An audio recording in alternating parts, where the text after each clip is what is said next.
fit any assassin din and your friend saying mechanic.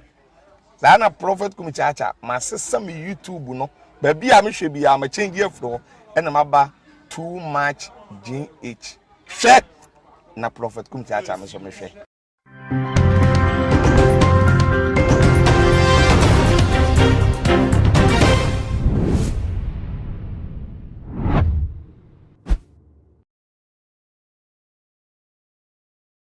Memo Aquaba Sh0cked eba too much GH Nana ma owusa enemy na Sabray so trending issues abeto jano and amede ebesom mo ewo fidie so nebusuan form we kaya endrada Tracy Boache ne mame Bible ntibe yi ensema no ebe che na dwen efa edi ye aye prophetess comfort kunedu ediaba ponti no na ye death certificate wode emma Tracy Boache say wan kopa na honorable Kennedy Ejapon within 8 weeks dia and it so wua eno obewu nyankopon eno ne edi saa egeta wode no na wode saa semo betu jan Ebony me say Ebony fache me Tracy Boache emma me edina so emma ne ka say wono pa de won pene emma prophetess we won fa na no enku ne ba Tracy Boache say na Ghana for edi for ne bi edi wo ma no ne edi eku Ebony enyumtini a 2 years ago wo ewo Ghana ha say no na asem we okan na akotwetwe another revelation na Ebony papa na mu ebeto abonten asaba ebiema to say Ghana for ebobu na according to Ebony papa no bra accident no esi February 2018 no mu no wo call hospital wo a wo hwe ne ba no according to him no pa kwaten no wo call na ne ba no moja pa se obi enya akwanhia na moja ye no ho basabasa na te se ni ho etwetwa basabasa we prepare to say we the accident mu no fa wuye no we hu sade no ewo ne ba ho we hu moja bia sign ewo na tarea na wo hye emu nti enam so ema bonu hu pa we surprised about it ema obisa police for ne biem so doctor for anom ye around that time no mo kire ne say oh betima ba ne say ni tin wi a wabo egu ni ti so no etimi asoki ni moja na no na still na waka say da bi eye wanwa say obi enya accident ente say te say accident no akoso ama na etimi ewu na moja entimi apia ewo ne baby a na no enti ya akoye se na enkofo bi ka se di anu ye de to no so se ebeku no obewu na man wu yi ana ase adokwasem se ne accident no enye boapayo enen man no efi atesifo atasimu na same way akoye ade Ghana for se wo mo twe de sre ene abasa ni ntimato inside ya fam yankasa menya ba Miss Mexical ewo ha tese ebedi enkomo de afa ho oba ma kwa Sh0cked meje osumi aba bibi aboko ama wo fe nyame adom bibi aye fine edewade ase na Mexical ya she Ebony papa ni revelation abanka ewo ika de twem ye sie no kra wie edi anniversary miese mienu ebomu na wakofa asem we aba se Ebony the accident ni mu a wonya ye no we hu moja bia se twetwe bi ewo no ho eno betima ka say okay I so intense enti we wu ameti ase but ko ne ba no eda hotel de ne hu bibia anti ne hu bibia nka yeso we wu our get indulged in accident sa ade no surprise sa wan say obi ewu te so nya accident and hu bebia moja eni yo mini aba when it comes to Ebony ne papa nsem a work no oye eja and we lose abayu a wono full of energy no eto de bia obesoso mu da ye utumi nti ase da na before ameto aso no megina akonye so echia too much etiefo ne ahwefo na said da mojebre ehwe nyame enhira mo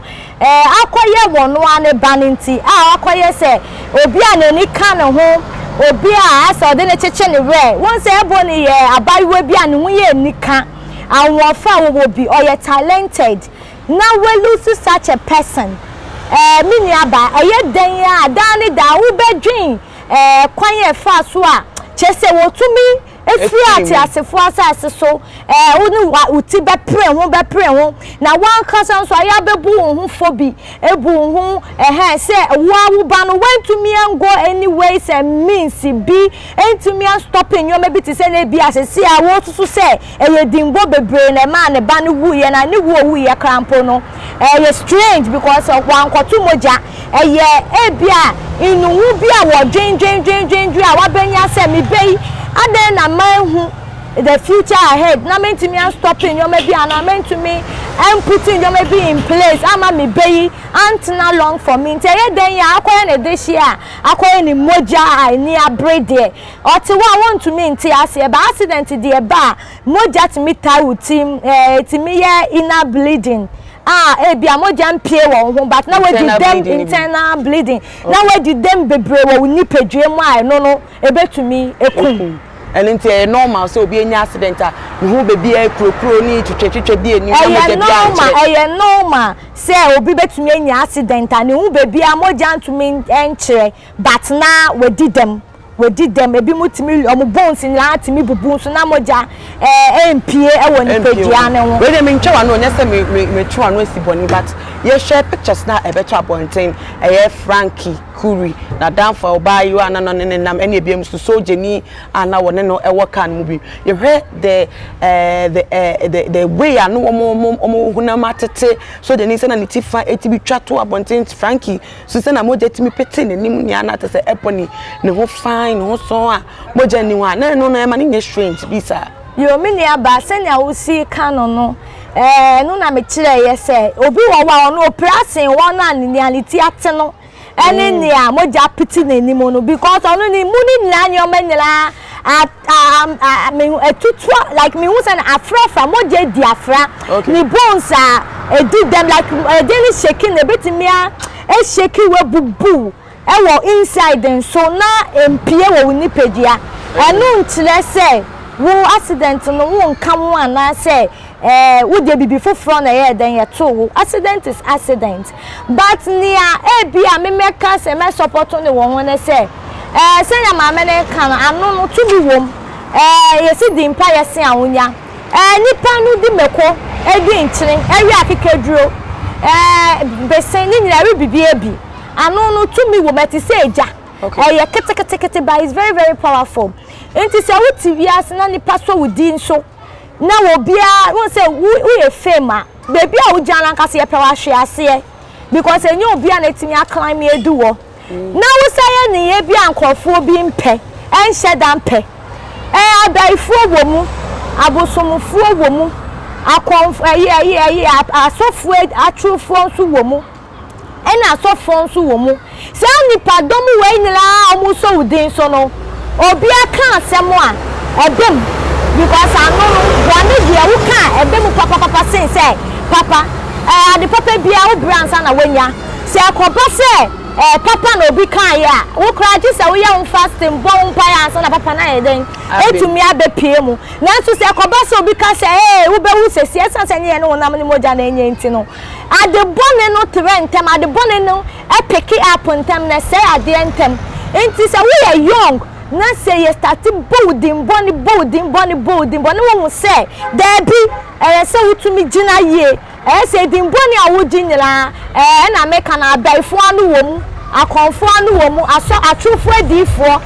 na asofo papa so ka asem oni na ebemu na ni na din be no mo bow say din no mo bow na ya possible say sonson so no be ya wo su adwuma na sonson so no betimi aye wo wuo nyame boa na anya wewu betimi a kire wo lesson bi a we will feeder like I do be show from say pro ma e bia baby a wo gina no want to mean peja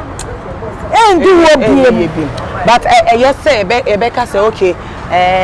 say nipenum asem nipa asem om kekan ye ni asofo edi e ba ye nenam so na akwanhia so dem ho abegima Ebony efim nti say no yenya echire di ana sa na ye kanana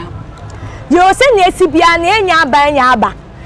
Ebony baby owo bia may so rest in perfect peace when you free atasefo asase so utwe ni chan a na enya aba ensi aga Bible class ne be sibia fasidama me ewrade at times onim ne ye na woye yes sister emra na wo free munim nsem oni ne nyame kan ye wuntimi nkire bi kwa na onu wagina be bi papa class ye ya yete ase no eti ni akọ ne de ye njan ma ne nkọ but ni aka we kire no na ye se ye hwe na ye bo ho ban se ne be ya na esi ye no ensa NCBM miniaba we dey ando esia ne sayen komo ne da be we futuo nyansa kasa bi opese wo fanto ahwefo ene etefo nim no betimi e de ato menim na ate se wo mafa bi afim yo obi bia wo hwe me kakra meka ne se dimpa eyese awonya ni awanya bia ne awuye bia se nyame ya adom na se wo de yesi the grace makes the difference nyame adom so bro so no pejaw ana wo gina bia aya na at times no yesi obi mind in the business why nipa wuti nipa ntem de observers are worried who ya dia enya ye den ya nipa na beka complain ya kan say complaints so ba wo fe bi wo na wo de ahihye nyoma bi a wo free say entwe yi ana enkoyie men take offenses na act the more wo say anu nyina gu so nye bone nye papa mu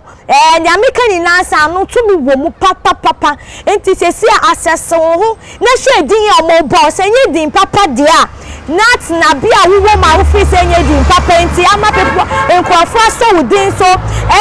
kansem bone gu so no miensem owonsem inkuguosem no so anu tentem enye sa ade bone de atu ni pantem papa no na wo bransa na watwe abem na so bone de hwa kwan ye fi se bone no wo ma wo kwan na nipa predate bone de tu wani mu a senya tie bia bone na ebeto ye ma ya brabo no enye fe senya ebe ya ye beja din papa any positive vibes positive influence na wo ni wani ye bo din ya ka se sa nipa we die na oye nipa papa na o se senya asase fo beji atumo no sa na wo strong so ebeji atum ti ye nhwe ya na motu su yie ayen share ya na montuo eye enuaba no aka no so na dwen wo fa ensem no ho no yensu kwan ye wo so akonya saa se wo beche wadwen e de afa ensem no nti pomodia na fa som ye e wo ye comment section na ebiemu so no follow ye e wo ye Twitter and your Instagram handles at @toomuchgh_. Facebook so e ye toomuchgh na ama owusu a enimidi subscribe se won subscribe ya na me adom e betan edi ehia makram. Too much GH. Me did say Japan. A break and business TV. Me share too much GH. The move for. Hey, almost sports and as entertainment. Hey, the move for. Munko so show mo. No anybody de bia. Madam I say love you. Too much GH. We are boy what? Shout out to your fans and everybody who is watching Too Much GH. Me did the Isaac Ojampo. We between family the great tampo. Bring. One man come on here. Too much GH. Too much GH. More too much. Na me so me I'm more fire. Yo. Too much GH ni Ghana for Ashefo Etiefo. Onipa bi a won subscribe e wo too much GH no subscribe wo na ehintasem